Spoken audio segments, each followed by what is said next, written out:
Hey, real quick before we get started, first, if you guys are watching this like an hour after it drops, I'm going to be doing some live streaming on my Twitch channel, testing this deck and others, so make sure to check that out. And then also, if you guys are anywhere near Arizona this weekend, highly recommend checking out the Case tournament that's happening in Mesa. It's just a city outside of Phoenix. It's going to be a lot of fun. It's going to be live streamed on my Twitch channel as well, so make sure to check it out. If you have any questions about it, links in the description, and enjoy the video. All right, I'm here with Bennie from Olympus Games, where locals just finished a 41-person locals here on a Wednesday. It's huge out here. You did win with the black yellow Star Deck Bomb. We did have this Bonnie on screen just to make sure you guys know. He's not borrowing it, promise. But yeah, we were live streaming it here, and he ended up winning it, and we want to look at the list. So quickly, what made you try out this leader? What's your experience with it? I just pulled it at the pre-release and I wanted to play, and then playing the new yellow cards seems fun. Just want to try it out, have a good time. For sure. Basically. I mean, you went 5-0 with it tonight too, and for people who don't know, it is a 4 life leader because it is multicolored, but you do get a heal. It's a little costly at 4 Dawn, 2 on the leader, 2 tapped, but being able to get that cycling and all those, stacking a trigger into your life could be really good. So the idea there, and then also there's just, as we'll see, a lot of good black cards you can kind of tack in to get more defensive, right? Definitely, yeah. Cool. Well, let's go through the cards that we have on in there. All right. I'll start with the one drops here. Sure. So 4 pudding, it's the searcher of the deck, it's 1k counter. Get Sanji the 2k, just play him. Getting some 2ks. For the Struzen 2k, I play this one too, in play sometimes because it discards a trigger and trash a KO at 1 cost, so sometimes it's pretty good against Zoro and stuff, while kind of mitigate the board. Those are really hard matchups, so these are pretty useful, but it's usually a 2k. Then I play 2 series, just some more 2ks. Felt like I needed some more defense, and then this has a little bit of synergy with the Katakuri and basically just the Katakuri. Yeah, minusing the cost, yeah. I can basically life a lot of cards. For sure, yeah. Those are just the 1 cost. Then the 2 cost, I play for the Sanjis. Sanji's another 2k. I don't think I've ever really casted him. I think he's okay. He kind of like draws a card because you take a life, add a life. Yeah. I can see it being relatively useful, but I really just play as a 2k. Yeah. This one, pudding, another 2k. Effect is very weak. I actually don't think I would cast this at all. It's very bad, yeah. Yeah, I think it's just always held to the 2k, and it's a little unfortunate that it's a pudding because I can't fetch it with the other pudding. Yeah, agreed. But 2k, we play them, and those are the 2 costs. Moving into 3, we play the 4 Prosperos. This card is incredible. Going first, you can play it on 3. It's your turn 2 play. Triggering out a life is just really good. Has a synergy with the Struzen, but I usually just cast this card at a life by trashing another counterless card, whether this or something else. So cheating this out to play early is really good, and the effect on KO is also strong. Helps me cycle and fetch for my high cost curve, basically. Yes, exactly.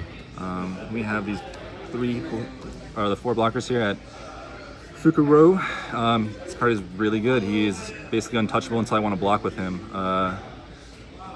He just stays on the board. He's a big egg guy, very defensive, good blocker. Yeah, only like blue can get rid of it, right? Like get bounced to hand, right? Yeah, or green can tap it and kind of punish him and punch him, but yeah, not as common as red right now, for sure. Yeah, red is just, he's kind of untouchable. Let me play the 4 crackers into the 4 drops. This is another trigger card out of life. Something I learned today actually was the Dawn effect on is he's 6,000 on your opponent's turn as well if you're losing. Yes, yeah. Did not know that. I let him die a little too easily to some kids. Yeah, I learned that like weeks after testing. Like, why didn't I lose? Like, this card is actually incredible. The double attack is very aggressive. Between these 4 and then the 4 Parasparrows, I have 8 cards that can trigger out a life that's summoned into play, and they just can really turn the tide around in the game. Lets me have a lot of tempo early game, or just gives me, like today, I won the game with triggering a Prospero out of my life. They give me the last attack for lethal, basically. So for sure, really strong cards. Some more black cards. We play the 4 Borsalinos. Incredible blocker again. He's really good. He lets me just chum block 5Ks because that's something this deck struggles with. Is they have a lot of 2Ks in my deck, but so the 5K attacks really soak up a lot of my value. So having a 6K blocker is really effective. Yeah. Thing there. Play the 4 Kuzans as well. This card I think is a little sketchy. It's really strong. Just replaces himself. I draw a card, and then the synergy with Katakuri basically, and then as well as I play the 2 Sakazuki as another Admiral card. So these also kind of work very hand in hand. Sure. But this is just spot removal. I just need more removal on board and in play. This card is really dangerous. Usually I just summon him and leave him active, and then my opponent is just worried about it. He gets worried about it, yeah. And I don't really attack with them until I need to cast a katakuri for something incredible. Yeah, but I agree. Like you do kind of, it's a bit of a hand advantage game with this leader. So the draw one is really tempting, but no counter is very dangerous. That is something very scary. And now we're just going to the higher curve. We play the 3 8-drop katakuri's. This card is incredible. It likes to be my turn 4 play almost always, so I want to go second with this deck on curve. So this really helps me just mitigate the board. Multiple times you can trigger your own, you can put your own guys in life too. So sometimes I put my own pudding in life and got it back and used it a few times. It was really silly. For sure. It's just a good card, 8K removal. And again, like since you want to be on even anyways, because this is an even number effect, right? Like it helps a lot. Sense, we play the 3 10-drop mom. She's a really good card. 12K body, gain a life, trash a life, very strong. There's a lot of synergy where I can, on turn 4, put a card on top of their life, and then turn 5 trash it on purpose. Oh, for sure. So I can really pick cards I want to get rid of that way, or I can just really stabilize the board, give myself some more life in conjunction with the leader. So I can do this the next turn, do the leader, and really kind of get back into the game a little bit. And this card's just a big menace to get off the board. Do you think 3's enough, or? Yeah, I don't think I would play 4. I think like it's just no counter, and it's really hard to cast sometimes.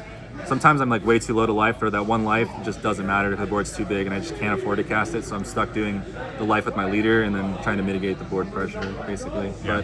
And any thoughts on the 7-drop from the starter deck? I started off playing 4 of those, and I found it to be dead and not have counter a lot of the time. Sure. They would just let me have the life and basically push the life with their board, and it didn't matter. Yeah. And then, as well as when they have 0 life, the card has no text. It's just vanilla because they pick themselves and they don't lose a life because they don't have any. For sure. It was just a little underwhelming. It's a nice to have on turn 7 because when you go first, having a turn 4 play is a little different. But for sure. But you never want to go first anyways, right? Yeah, I'm only going first if I'm getting forced to go first, basically. For sure. And the last cards I play are the 4 events. I played 4 shockwaves. Pretty good card. Probably MVP of the deck a lot of the time. It lets me pop cards out of life and then pop cards when I use it from a counter. So helps me just not get run over by the small fast decks, because those are just...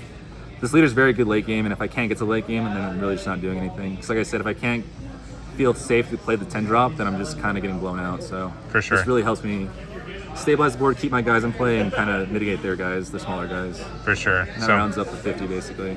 Definitely. So any cards that you would add or on your mind for this deck, or you moderately comfortable? Yeah, I wanted...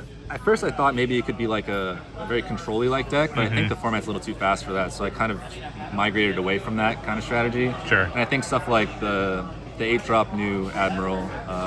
Aisho, yeah. He seems pretty strong in a deck like this because it can be very control-y and I can mitigate their hand like that, and it can be very cool, but again, the non-counters really hurt. So I try to mitigate that and put a lot of counters in my deck as much as I can. And that's the same with the 4-drop starter deck katakuri too. He's very cool. There's a lot of cool plays you can do with him, but I felt like the stipulation for him to get rushed is you're losing. And when I used him while I was losing, it didn't really swing the game enough for me to get winning again. So even though I was like kind of doing some cool plays to break even, I was still just on the back foot, and again, no counters. So like at the end of the game when I got stuck with him out of life, I was just not being able to counter out. So cut them all together, added some more counters. And I think maybe playing with the black card counts, I think maybe I have a little too many black cards in the deck. I can sometimes whip on a Prospero or like on a pudding, but for the most part I think this is pretty cool. I think another card I did want to try was the Mermaid Girl. Oh yeah, counter draw 3, trash 2. I think that's probably pretty good. It also has a counter on it, so I think cycling these dead cards out of my hand would make the deck a little more efficient, but I think that might be a faster deck, or just like maybe just Yellow Mom, because I can purposely put it there. It's hard to like... Yeah, I mean, you're playing like 3 of the Katakuri Secret Rares as well, so that has such good synergy with that too. That too, yeah, I can just toss it in like and draw. I agree. So I think that's something I want to try next too, is that trigger specifically. Gotcha. Well, thank you very much. Appreciate it. They are literally closing, so we're going to end it off. But thank you, and good luck. Thanks, man.